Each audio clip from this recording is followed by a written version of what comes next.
الله أكبر الله أكبر لا إله إلا الله والله أكبر الله أكبر ولله الحمد. الحمد لله وحده والصلاة والسلام على من لا نبي بعده. أما بعد, Allah subhanahu wa ta'ala has made Qurbani for this ummah a tradition, following the sunnah of Ibrahim alayhi salam. We all, inshallah, make the intention to perform Qurbani this year and every year. Qurbani is one of the greatest rituals of Islam. Allah subhanahu wa ta'ala, as per the hadith of the Prophet sallallahu alaihi wasallam, loves nothing more in these days in the form of ibadah than the shedding of the blood of the animal of sacrifice. There's no greater ibadah in these days of al-ʿAḍḥā except the shedding of the blood of the animals for Qurbani. So your dhikr aside, your Quran aside, your du'as aside, everything aside, this is the most important act of ibadah that Muslims must engage in and with, so that they receive reward. And the reward is that for each hair on the body of the animal, Allah subhanahu wa ta'ala will reward the person making the Qurbah. The Sahaba said, what about the wool? If it's a sheep, so even the wool, you'll be given reward for each strand of wool that's on the animal. Countless number of rewards for those people who are privileged and honored to be part of this great ibadah. And that is the essence of Islam, which is ibadah. It's an act of worship. And here, Allah subhanahu wa ta'ala is saying that there are different forms of ibadah. Ibadah is obviously salat. The other is saum and fasting. The other is that you give zakat. That's also an act of ibadah. And this one, along with Hajj, is the Qurbani, where you are now doing something for the sake of Allah, and so that you may draw closer to Allah subhanahu wa ta'ala, which is taqwa. لَن يَنَالَ اللَّهُ لُحُومَهَا وَلَا دِمَاؤُهَا وَلَكِنْ يَنَالُهُ التَّقْوَى مِنكُمْ. That is the taqwa, when you sacrifice the animal, that reaches Allah subhanahu wa ta'ala. So in this context, there are some rules and regulations that everybody should know about as far as sacrificing the animal. The animal has to be very safe and sound. It has to be healthy. It cannot have any defect in it. Allah doesn't want you to sacrifice an animal that's sick, or that has a broken nose, or has a defect in the ear, or that something wrong with that animal. Allah subhanahu wa ta'ala wants you to sacrifice a healthy animal, an animal that looks at least 1 year old. So even there you have rules and regulations through the sunnah of the Prophet sallallahu alaihi wasallam, that when you're sacrificing, offering something to Allah, it has to be good, and not something that is second class or third class. وَلَا تَيَمَّمُوا الْخَبِيثَ. The Quran says that when you give sadaqah and charity, don't think about the lowest grade of sadaqah and charity that you dispose of. You know, we dispose of our second-hand clothing, right? Third-hand clothing, and we give it to charity, and we assume that's charity. That's not charity. Not in Islam. Charity is when you give something that is good. Allah is pure, and He only accepts things that are pure. So next time you give charity to someone, make sure it's not worn clothing that you can dump anywhere in any of these boxes that you find on the roadside. But when you give it a Muslim, make sure the charity is good, it is new, it's something that they can appreciate and say, this is now from Allah. That Allah is giving me this, these clothing, or this food, or this money. This is how Muslims treat their ibadah. Because charity, sadaqah, is an ibadah, you must offer it in the most purest of forms, not in the dirtiest of forms, or the filthiest of forms, or the lowest grade possible. This is how we see Allah subhanahu wa ta'ala and the Prophet Muhammad sallallahu alaihi wasallam developing the mindset of a Muslim, that when I want to receive something from someone, I don't want a third-class item. I don't want something that's damaged, or worn, or sullied, or torn. I want something that's good and nice. When somebody gives you a gift, and you know the gift is second-hand, you throw it in the trash can.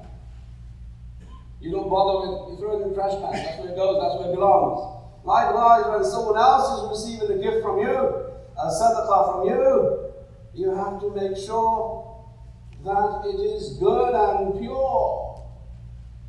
And that is the discipline that the Prophet is teaching through this hukum and this rule of qurbani, that makes sure the animal is good, it's healthy, it looks mature, and it's something that you can offer to Allah subhanahu wa ta'ala and say, I am offering you the best that I have, not the worst. وَلَا تَيَمَّمُوا الْخَبِيثَ. The Quran says, don't think about the filthiest of things to give in sadaqah and charity. So this is a lesson for us through the Sunnah. The Prophet sallallahu alaihi wasallam also said, إِنَّ اللَّهَ كَتَبَ الْإِحْسَانَ فِي كُلِّ شَيْءٍ فَإِذَا قَتَلْتُمْ فَأَحْسِنُوا الْقِتْلَةَ وَإِذَا ذَبَحْتُمْ فَأَحْسِنُوا الذِّبْحَ. That Allah has prescribed ihsan in everything, excellence in everything. That through civilization, when you look at Muslim civilization, you'll see that this excellence comes out. It comes out in everything we do.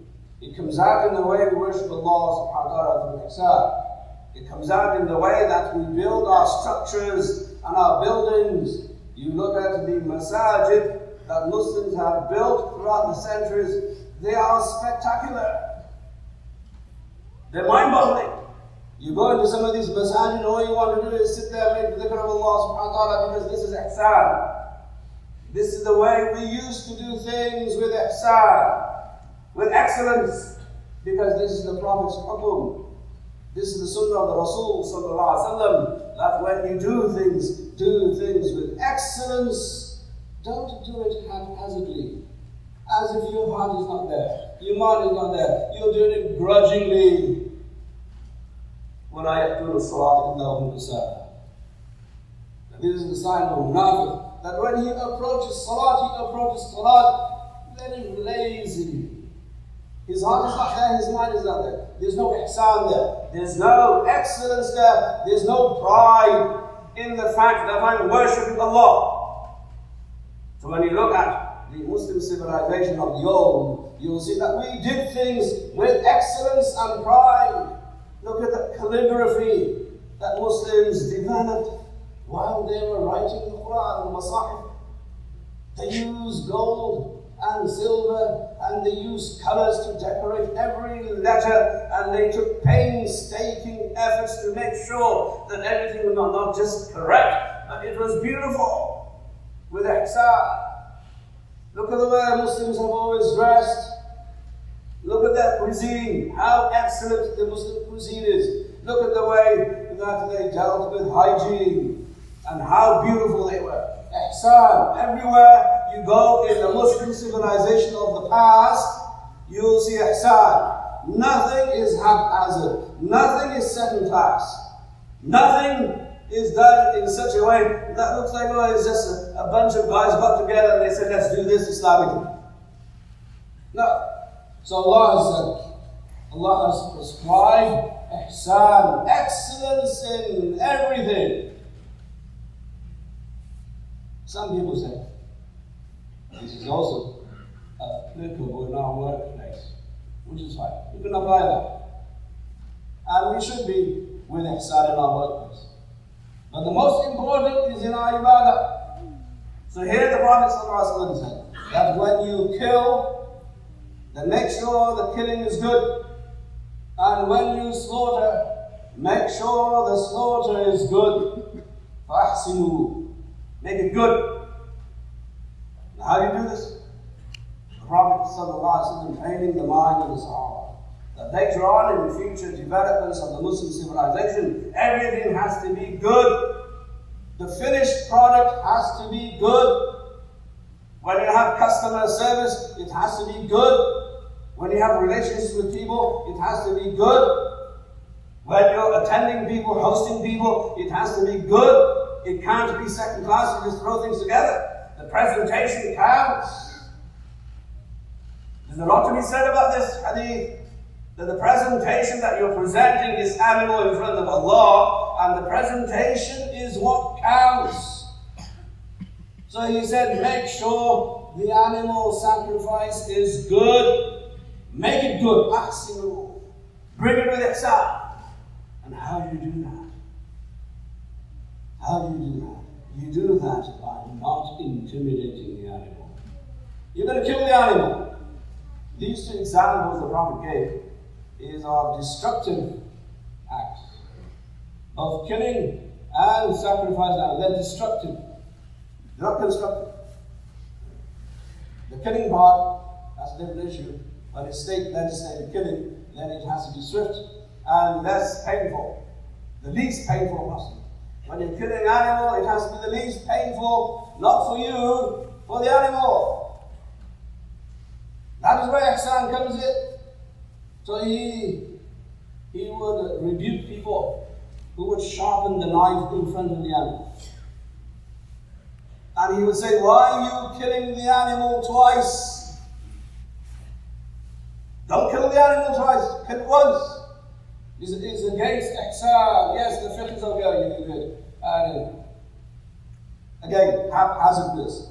Not having your heart and mind, not paying attention to the details. Details count. If you do certain things in salat, and it goes against the details of salat, your salat is invalid. See how much details matter? If you miss a limb while you're making wudu, your wudu doesn't count. You have to pay attention to details. You can't be, oh, Allah accepts everything. No, there's a process.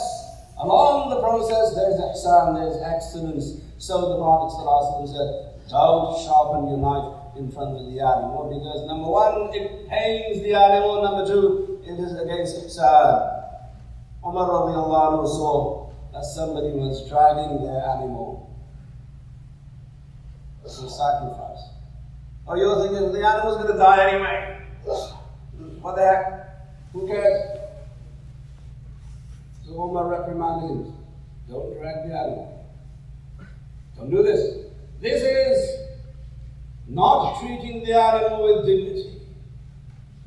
So even you're killing the animal, you have to treat it with dignity, with honor. You're going to cut it, you're going to slaughter it, and you're going to eat it. But in the process, pay attention to the detail of ihsan. So my dear brothers and sisters, what we must appreciate is that Islam's approach to life is twofold. One is that the mechanics must be right, meaning the fiqh. Don't underestimate the fiqh. Some people say fiqh is not important. Fiqh is what makes Islam Islam. Move. And then ihsan on top of it. Inna Allah ya'muru bil 'adli wal ihsan. Allah commands justice and ihsan. First, make sure the fiqh is correct, that the rules are applied, the mechanics are correct. And secondly, make sure it is excellent. Pay attention that you are doing this for Allah. You are presenting this for Allah. And Allah is one who does what? Have you seen Allah's creation? Think about how Allah's creation is. If He was to create everything haphazardly, right? Where there's no order, and there's no system, and number three, there's no beauty in what He creates, then you would be a very miserable species on the planet. If there's no beauty in Allah's creation and His creativity, we'll be bored to death. You say, what is this? What kind of mismatched coloring scheme does the universe present? You look at every leaf of every tree and you see how beautiful that He is. You look at every snowflake, you look at every raindrop, you look at all the magnificent, beautiful places on the earth, how Allah's creation comes together with justice and then ihsan, excellence. This is how Allah creates. Sunnah Allah alladhi atqana kulla shay. Allah's creation where He perfects everything. The deen He perfects. Al-yawma akmaltu lakum dinakum. The ayah which was revealed on Yawm Arafah, the day of Arafah, the 9th of the Hajj, is the ayah which tells us about the perfection and the completion of deen. That is not imperfect. The deen is not imperfect. And number two, it is not incomplete.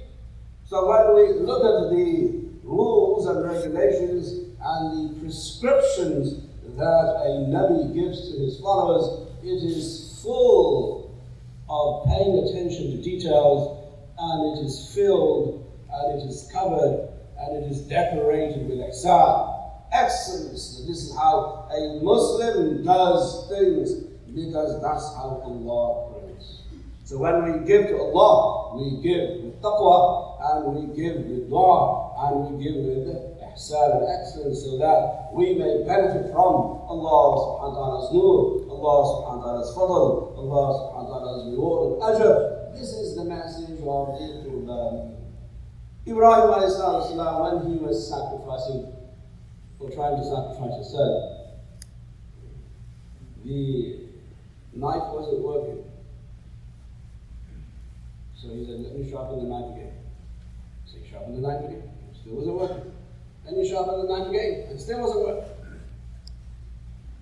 So even there, Ibrahim alayhi salam paid attention to the minute detail of the instrument with which he's going to be willing to sacrifice his son. This is what prophets do. Prophets bring about a change in human life, human society, human behavior, because they know how to present in front of Allah.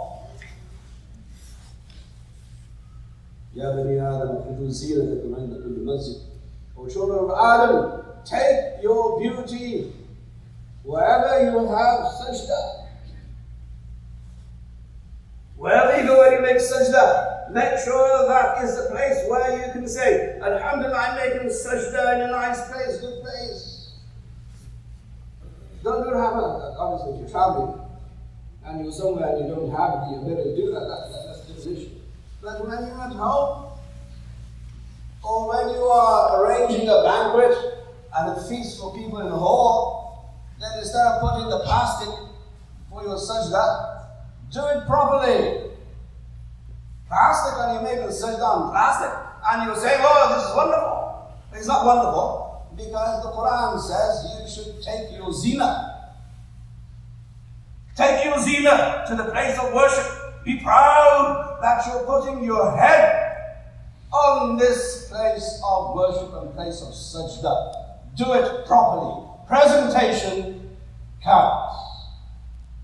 Nothing in Islam is without presentation, and this was the beauty of the Prophet Muhammad sallallahu alaihi wasallam. He paid attention to details, and he presented himself in front of Allah, in front of people, with ihsan. May Allah give us all tawfiq. Ameen.